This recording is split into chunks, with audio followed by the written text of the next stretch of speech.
ya omulabi omulungi owa Bobi ekyo kyekiri ku kitebe ekamwokya ebimotoka biri bisatu kusa n'abasirikale n'abalala nga bali mu ngoye eza leeya.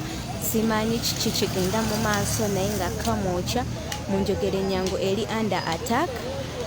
Oh my god, omwogezi w'ekibiina kusa ne secretary general baagala kuba nti ate boogera nabo bababuuze ki ekigenda mu maaso. Ndaba nga baagala okwogera nabo bababuuze ekigenda mu maaso.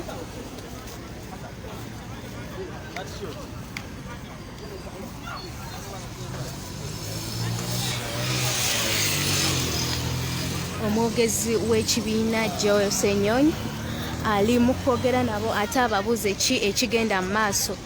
Ye kyabagamba kimu, musembereyo.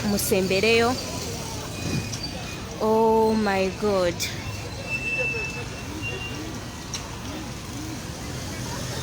Omwogezi w'ekibiina Joel Senyonyi ali mu kubabuuza ki ekigenda mu maaso.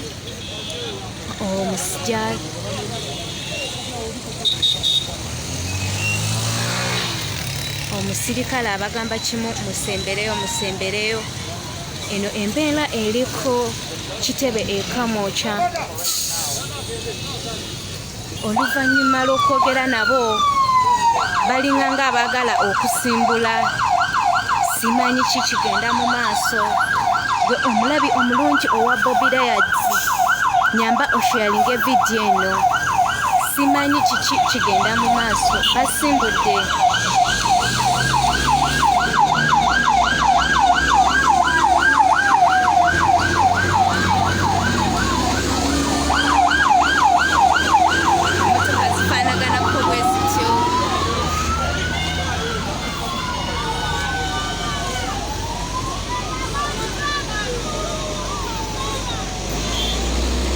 Oluvannyuma lwa Joel okwogera nabo bamaze ate ne basimbula ne bagenda.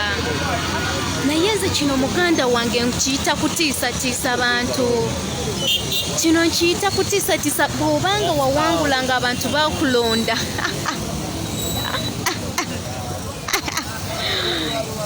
So embeera ebadde kamwokya wano wennyini ku mulyango gwaffe ku geeti zaffe nga we bali ate mutukangira.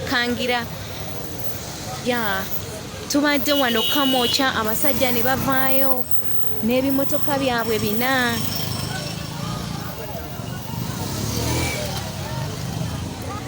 N'ebimotoka byabwe 4 nga babitadde ddala ku mulyango. Joel Senyonyi omwogezi avuddeyo n'ababuuza kiki ekigenda mu maaso.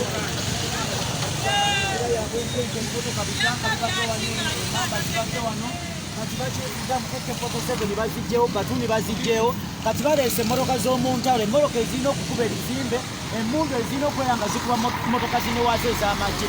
So ndowooza mulaba mutosobola kugamba nti wawangula naye ng'ate abantu boogenda okujagulizaamu bo teri muntu wadde n'omu akuba eŋŋoma akuba embuutu etaliiyo. Abantu bali mu kutya, abantu batya blood clot, abantu batya cardiac arrest, abantu batya endwadde zonna eza buli ngeri. Lwansonga bakimanyi byebimu ebyokwekwasa bannayuganda baffe bwe bayitiramu ng'obulamu bwabwe bukola ki nga bugenda. Tosobola kugamba nti wawangula ng'era enkya ogenda kuwangula n'olaba nga ate emmoloka ezandikubye Congo, emmoloka ezandikubye Sudaani, emmoloka ezandikubye Rwanda, emmoloka ezandikubye Kenya oba TZ nga zeziri wano ku kibiina ekya National Unity Platform. Eyo embeera tesobola kugikkiriza. Obeera weerimba gwe kennyini era okimanya nti ovuga abantu abatakukkiririzaamu. Tuli mu mbeera ey'okubeera nti nakyemalira kati akola kyonna kyakola okulaba nga bannayuganda bonna abateeka mu kutya. Abaleeseemu enjala, abaleeseemu ebbula ly'emirimu, abaleeseemu okubasiba n'okubatta. Kyekyo ekyokulwanyisa kye n'okubaavuwaza. Yamanya nti omuntu omwavu tajja kwenyigira mu kwerwanako, omuntu omwavu tajja mu kwenyigira kusitula ddoboozi lye. Era ebyo byonna akoze eki abikoze. Kati olunaku lw'enkya ndowooza mulaba ennyonyi nga bwe muziraba mu bbanga, emmotoka by'amagye baŋŋambye ne Fort Portal n'ebitundu ebisinga ebirala waliyo kati zitanka. So fenga abakkiriza mu nkola ey'amateeka tugenda kukola kye tukola. Enkya waliwo okusaba, enkya waliwo okuwanjaga, okwowola Mukama Katonda awulire okusaba kwaffe basebo ne bannyabo, naye ng'ate era tekijja kutujja ku mulamwa. Embeera wetoweli wano ekamwokya gwe muganda wange aliko Bobi embeera ya kutiisatiisa bantu. ya embeera yakuba nti batutiisatiisa naye tetujja kuva ku mulamwa. On the assumption that we are all set. So look, we were here holding a press conference and then all of a sudden the raid happened. Clearly showing what we have been talking about. That these guys are in total fear, in total panic. That a political party, fully registered, operating, we are now having a press conference, but they are in absolute fear. That's what Museveni is. You know, he's a man in fear, he is a panicky man. He will call himself all sorts of names, Sabalwanyi, I don't know, General, and so on, but he's fearful. And he's right to be afraid.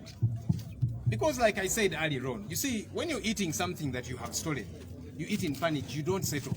You look left, right, center, and so on, because you are afraid the owner of what you are eating, which you stole, might show up. Check. Do you want me to use this? No. It's hard to go. So that's what is happening, you know. Museveni knows he stole the victory of Ugandans. He stole the election, and that's why he's operating in fear. Deploying everywhere and so on for no reason whatsoever, wasting our taxpayer money to do all these different things. So, kino kyetubadde twogerako, Kimayi Museveni mwatu ali mukutya. Ali mukutya. Nga bwe nabagambye nti bw'obanga oli mukulya ekintu kye wabbye, munaye toba totereera. Olya bw'otunula bw'omagalala eno n'eno kubanga omanyi bisaawa yonna nannyini kintu ekyo ky'oli mukulya kye wabbye ajja kubanga akusalako. Kimayi Museveni yabba akalulu k'Abannayuganda, kwe kutya kwalimu. Ajja kweyita amannya Saabalwanyi, General simanya biki, naye musajja mutiitiizi ate mutuufu okutya kubanga yabba akalulu k'Abannayuganda. So tagenda kukakkana, tagenda teriira. Paka tuli wano ng'ekibiina ekitongole obulungi, tulina press conference yaffe egenda maaso, naye ne baleeta tanka ezaakubako ne zaali mu gundi mu Northern Uganda, ezaali e Congo, biki ze baleese wano as if tuli batujju. Naye ffe tetutidde. Namu kyevuva mulaba twafulumye tubabuuze ki kye mwagala. Kubanga ffe tuli waggulu w'amateeka, obanga ogamba nti nzizza omusango, kale amateeka gankoliko nga bwe kirina okubeera, temweyisanga batujju. So ffe tuli banywevu, tetugenda kussa mukono kubanga kye tuliko tekimenya mateeka yadde. Kale, kambite Secretary General also comment on that and also to finish. Thank you very much. I want to recognize Deputy President Eastern Region. I've seen him somewhere. Please come here. Very, very happy to see you, Honorable. Deputy President NUP for Eastern Region.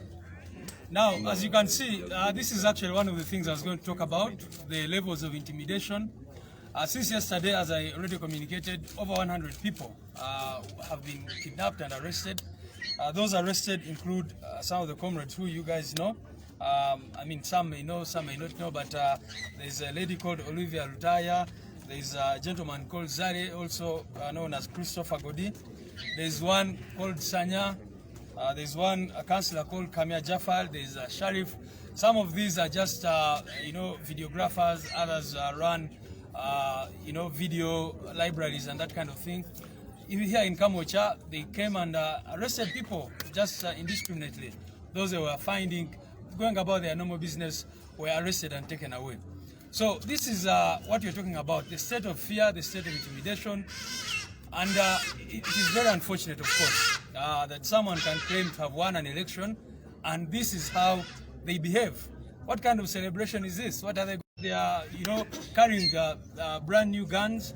So this is what you're talking about, the bad governance, which we want to bring an end to. But should we cry? Should we mourn? Should we be sad? I think not, because all this shows actually that the people spoke loud and clear on the 14th of January.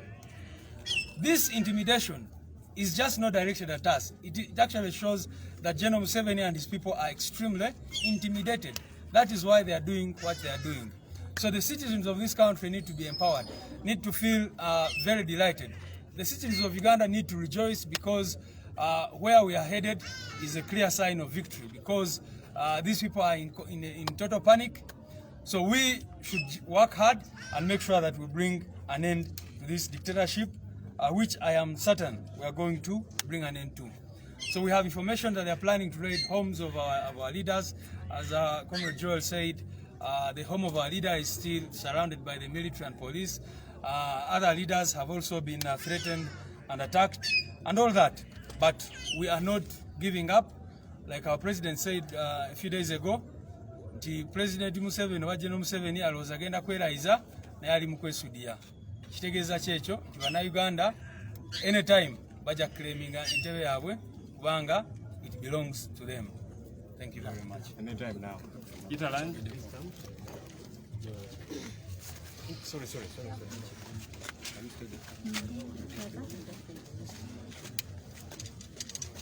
I come to condemn in the strongest terms possible the heavy and unnecessary deployment of tanks and military officers around this headquarters of the party National Unity Platform.